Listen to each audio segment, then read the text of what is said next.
Hi, I'm Vicky Loughlin and I'm here with John Sutton and he's going to take us through Class Comp. Now, on first look, it looks quite a familiar setup. It is familiar, but we hope it's familiar anyway, because we've used the format of Outlook, Microsoft Outlook, which you would normally use for email, but we've used the layout of the screen and built our own software around that. So it's familiar and comfortable to the user right from the word go. So if we were now in front of a classroom of students, how do we actually set off and get this thing going? Right, so on the screen at the moment we have a folder up here that says resources, and inside there I've created my content.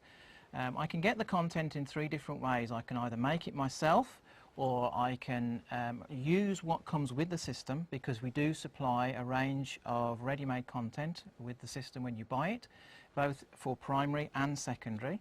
Or you can buy further additional content from us. It's called Genie Gold, and you can buy those as a set of questions and import them in. So there's three ways of getting your content there. I choose my content here on the left-hand side, and you can see that then displays for me the questions that I'm now going to present to my class or my audience.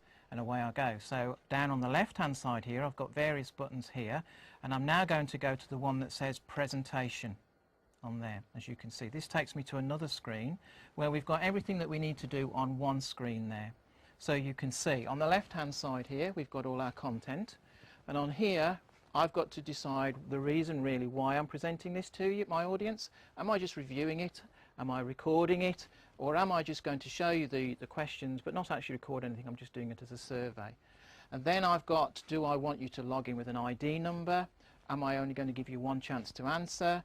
Am I going to enable you to answer straight away, or I'm going to make you pause and think about it first? Because all of the students will have one of these handsets, They won't will, they? yes, yes. Now, these handsets, are they on all the time? No, you can set the standby time on that, and that's what this option here is for. So I can drop this down and I can choose the amount of time that I want those handsets to stay on for before they automatically switch off. But it's not a problem if they do that, because I, as a teacher, might want to stop and talk about a question. The handsets might switch themselves off, and then they will just, once you press that button, they'll kick it back in automatically and pick up from where they left off. Because so environmentally as well, these are rechargeable batteries now, so They really, yes. with having that and having the standby, you should get more life from the You batteries. certainly should, yeah, definitely, yes. We've got a recharger unit which plugs into the base there, so that you can just plug that straight in and charge the battery up at any point if you need to. There's also an indicator on the handset itself, so that you can see exactly when the handset needs to be recharged.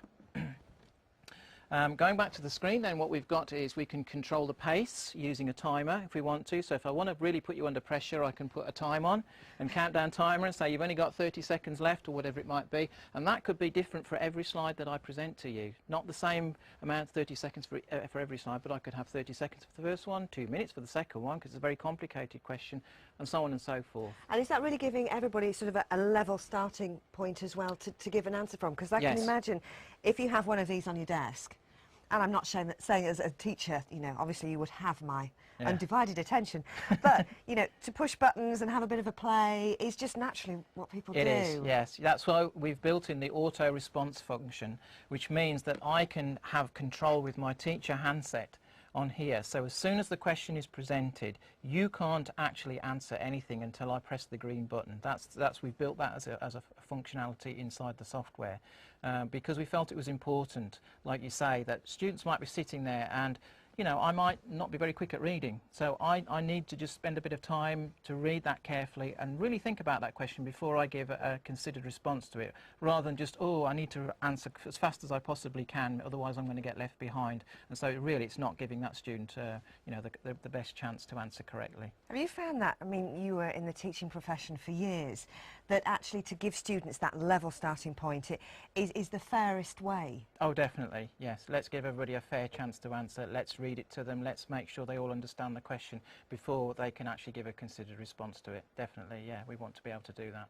Now, I see down here as well, we've got the student name register. Yes, yeah, so we've got classes built into the master list, and we pull them down and put them into classes, all the student data. And then on the right hand side there, as you can see, you've got these ticks here. Now I can take those ticks in or out depending. So if I'm doing the register at the moment, what I could actually do is if Harry is not here today, I take that tick out of that box and his tick then disappears. So his data, when it's collected, well, it won't be collected because he's not here, but it won't be taken into consideration when the graphs and charts are then produced. So it's like taking a register almost. You put the tick in the box if they're here, and you take the tick out if they're not here. We all know now at the moment that you know, time is precious. Yes. Do you have to go through this system every time you want to set up a class com? No. Once you've set it up once, as you can see, there's a save as default setting here. So I can just hit that button, and that then remembers all those settings that I've made on there. And so every time I go back into it, it will say, ah, I know how you want to present this. It saves me a bit of time. Yeah, because if you tend to work with the same format yes. day in, day out, it's just saving you that valuable time that you can use somewhere else. Yes, exactly, yeah. We've also built lots of games in, so if I drop the menu down for the select game here, you can see we've now got 5 different games that we can choose in here, so we've got a bit of variety. We'll choose the balloon race game. So at this point I'm ready to go ahead and present, so I go to the button that says Present Activity and click on that, and it gives me a last chance just to check that all the students that I've marked at present at the moment are actually there, and then I press Continue. So now it goes into PowerPoint, picks up my set of slides, and it presents the first slide to me, which is a true or false question that I'm asking for this particular one. Because remember, we've got a whole variety of different ways of asking questions. Now at this point, until I press the green button on the teacher handset, nobody can actually respond to that question. Oh right, because it is a natural thing, isn't it? If you've got something on your desk, you do have this urge to just touch the buttons. Yeah, and we don't want somebody always trying to be first, just, you know, try and be clever. We want to give everybody an equal chance. So, you know, you hold your horses until I'm ready, and then I'll press the green button, and then you can go. Which I suppose is great as well for anybody who has a special need where maybe it's going to take them slightly longer to read. That's right. It doesn't penalise somebody because they can't read as fast or respond as fast. We want to create a level playing field to give everybody the opportunity to answer. So now I'm going to press the green button on the teacher handset, and that allows everybody now to respond using their handset. Remember, this is a radio system, so it doesn't matter where they're sat in the classroom, it doesn't matter where the receiver is, it's going to pick it up from anywhere within a 500-metre range.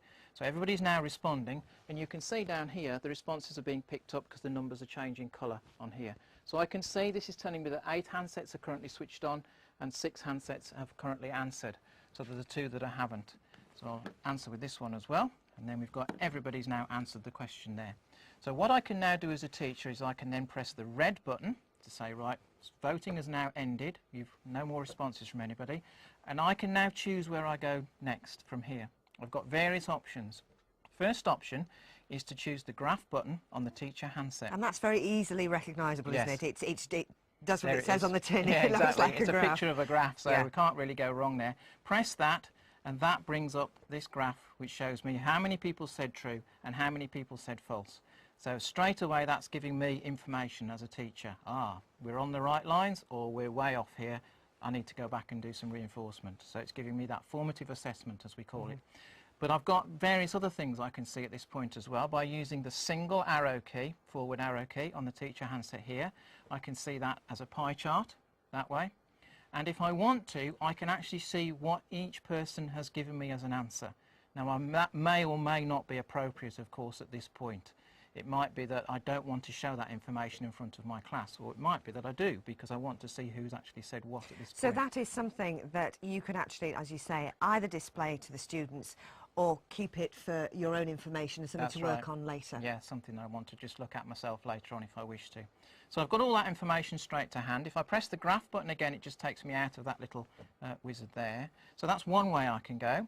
I can press the question mark button on the teacher handset, which will display the correct answer at the top of the screen. So if I want to tell you what the right answer is at this point, I can do so. And then press this button again to take that away. So that's the second option I've got. And the third option I've got is to press the play button at this point, and that enables the game. All right? So this will tell me who was the first person to answer correctly. Right. And we can see it's handset number 7.